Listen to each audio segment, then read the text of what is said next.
The Curse of Atani River. When wealth comes with a price. They say if you hear a child crying by the river on the market night, don't answer. It's not a child. It's Uche's sacrifice. Uche was born poor. Not the kind of poor where you're waiting for help. No, the kind where even help avoids you. In Uche village, people treated Uche like a curse. His hut was made of patched palm fronds. His clothes smelled like smoke. No girl wanted to sit near him. No man wanted to greet him. They spat when he passed. Father said, "My daughter would rather marry a tree than marry you." And Uche. He smiled and swallowed it, until one day he didn't. He was tired of everything. Walking in circles. He was tired of living in abject poverty. He was tired of the embarrassment his predicament had brought him. Will I ever get married? He asked himself. No girl in the village wants to have anything to do with him. What's the point of being alive? The girls mocked him. Your mates are in the city. They own big houses, cars, and have built a mansion in their father's house. But you have nothing. Are you not as good as dead? Uche had received too much insults that could make a man commit suicide. Not that he wasn't trying, but there was nothing to show for it. All his friends are now in the city. Uche couldn't take it any longer. He journeys to the Atani River to seek help. It was a dangerous river that the mermaids lived in. Uche stood at the bank of the river and called on the river goddess. The mermaid of Atani River. He called her, not once. Not twice. He called her 7 times. And on the 7th time, she rose. She emerges from the river. Her body is half woman, half fish. Her skin is dark and smooth like the river at night. Her long hair floats around her, full of water plants and shiny shells. Her eyes, deep, ancient, and mysterious, hold the secrets of centuries. When she speaks, her voice echoes like a song sung by the river itself. Soft yet commanding, gentle yet full of power. She asked him, "What do you want?" He said, "Wealth. The kind of wealth that no one has ever had in my village. I want people to honor and respect me. I want men to beg me. I want daughters to be offered to me." "Then you have to pay a price," the mermaid said. "So are you willing to offer my demands?" "Anything. Anything at all I will do," Uche assured to the mermaid, his voice filled with desperation. The mermaid smiled, and said, "None of your blood will have wealth unless they crawl back here. Your lineage and children will be forever poor. If they must have wealth, it must be from me, else they will be wretched for the rest of their lives. More wretched than you've ever been. Any woman you marry will die in your hands. You will never keep love. Never hold it. You must marry as much as you want, but they will all die after childbirth, but your children will live. You will never leave the confines of your village. You will not go to the city. You will stay there in your village and worship me. Lastly, every market night, you will bathe here and bring a boy to feed me. You also have a limit to how long you can live. Once you get to age 50, you will die." Uche agreed. No flinch. No question. He offered the red cock, slit its throat, and poured the blood into the river. That's how it started. Now Uche returned to his village. He came back a changed man. Very wealthy and prosperous. The same villagers who spat when he passed now whispered when they saw him. He walked into Uche in a red wrapper, gold shining from his wrist, and a luxurious car that none of them had ever seen before. His compound became the biggest in the village. Gates like a palace. Cowries on the fence. Goats tied in rows. Drums beating every morning. Nobody knew how. But they all wanted a piece of it. The same chiefs who once warned their daughters to avoid him now lined up to beg. "Uche, marry my daughter. Uche, let us be in-laws. Uche, please forgive the past." Uche smiled. But his smile was dry. He remembered the deal. No woman he marries will live. Only his children will live. So Uche agreed to marry. Not for love. For revenge. He married the daughters of the same chiefs who mocked him. And just as the mermaid said, each wife gave birth, then died. One gave birth to twin boys. She died the same night. Another gave him 3 sons and 1 daughter. Her eyes turned grey after the last child and she collapsed before dawn. And the children. They grew. Strong. Loud. Proud. Spoiled. They didn't know what Uche did to get wealth. They didn't care. Uche raised them with gold in their mouths and pride in their hearts. But behind the riches was a darker deal. Every market night, Uche left his mansion quietly. He carried small boys in his arms.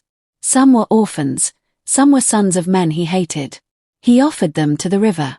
He bathed in the water as the mermaid asked. And in return, his barn stayed full.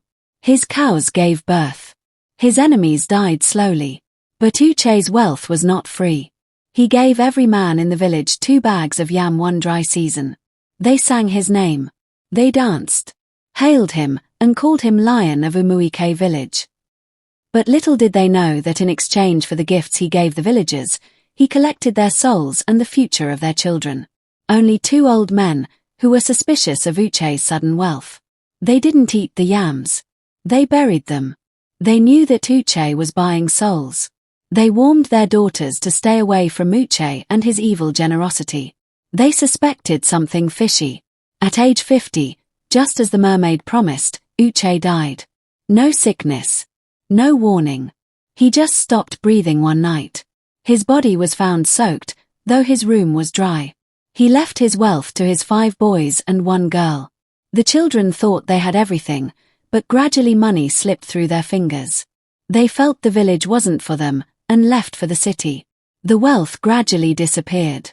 Their dreams turned to dust. The children began to suffer. One by one, they all returned to the village. Poor and wretched. What was happening to them doesn't seem normal. They consulted various dibia to find out the curse of their predicament, and they were told about the agreement their father had with the mermaid of the river of Atani. They didn't know what to do, so they crawled back to the same river that fed their father. The same river that took his soul. They stood before the mermaid, pale and tall, her voice sharp like broken glass. She smiled. I knew you would return. Your blood remembers me. They begged her for help. For wealth. For power. She said, nothing goes for nothing. I helped your father, and I can help you. But you must pay the price. She turned to the only girl among them, the youngest child. In exchange for wealth, you will never get pregnant. Never carry life. Any man you marry, his wealth will crumble, and you will rise on his ashes. The girl cried. But she wiped her tears and said, I agree. Then she turned to the 5 brothers. You will never father a child. But you will sleep with many women. Every woman you lie with will lose herself, her joy, her future, her peace. I will take their souls through you. And you, she said, pointing to all 6 of them, you will live until 40 years. No more. They were silent. Then one of the brothers said, so be it. And that was how the curse passed from father to children, with a fresh agreement. They left the village. Returned to Lagos with charm in their blood. The city welcomed them. Big cars. Expensive clothes. Loud clubs. The 4 brothers became rich overnight. They bought girls iPhones, cars, and tickets to Dubai, and slept with them. They posted on social media, showed off wealth, and hosted wild parties. Girls rushed them. But they didn't know that every touch was a trap. After sleeping with the brothers, the girls would start to lose everything. Jobs, money, health. One girl walked into the lagoon. Another was found speaking to walls. No one could trace the cause. Only the mermaid knew. She was feeding. The sister played it quiet. She worked in oil and gas. She lived in a mansion in Lekki. But any man that loved her lost everything. One man went bankrupt. Another was jailed. One ran mad. And each time they fell, her wealth grew. Then one day, a good man came. He loved her, truly. Wanted to marry her. He had no riches. Only honesty. She tried to push him away. But he stayed. He was a good man and she loved him, so she didn't want anything to happen to him. She cried. For the first time in years, she cried. The mermaid came to her in a dream. If you marry him, the deal breaks. The power ends. But she was tired. She loved him. So she married him. That same week, the brothers started losing money. Police arrested one. Another had an accident. The third was robbed. The fourth vanished. The girls' accounts were frozen. The houses are gone. Phones are silent. Now, she sits in a small flat in Ikorodu with her husband. No power. No servants. No cars. She wanted freedom, but the river wanted her soul. And the battle had only just begun. After the marriage, everything crumbled. The cars disappeared. The houses vanished. Her brothers were gone, scattered, broken, lost. And she had peace. But only for a moment. The mermaid returned. Not with wealth. With warnings. You broke the deal, she whispered in her dreams. You will never give birth. You will die in poverty. You are mine. You will always be mine. Every night, she had the same dream. Every morning, tears on her pillow. She tried to be strong, but her body was failing. Sickness came like waves. Sometimes she couldn't stand. Sometimes she forgot her own name. Her husband, a good, praying man, didn't give up. He held her hand and said, "Let's go to church. Let's find help." She nodded. But the mermaid was watching. The first pastor they saw laid hands on her. He died in a car crash 3 days later. The second pastor prayed with them for hours. He started bleeding from his ears and died in sleep. The third was found in the church well. Word spread, she carries a river spirit. One that kills. No one wanted to help. But the husband didn't stop. He found one last man of God in Lagos. Not loud. Not flashy. Just powerful. They traveled at night. Quietly. But the mermaid knew. That week, the woman started vomiting blood. She screamed in her sleep. She saw shadows in mirrors. Snakes in her food.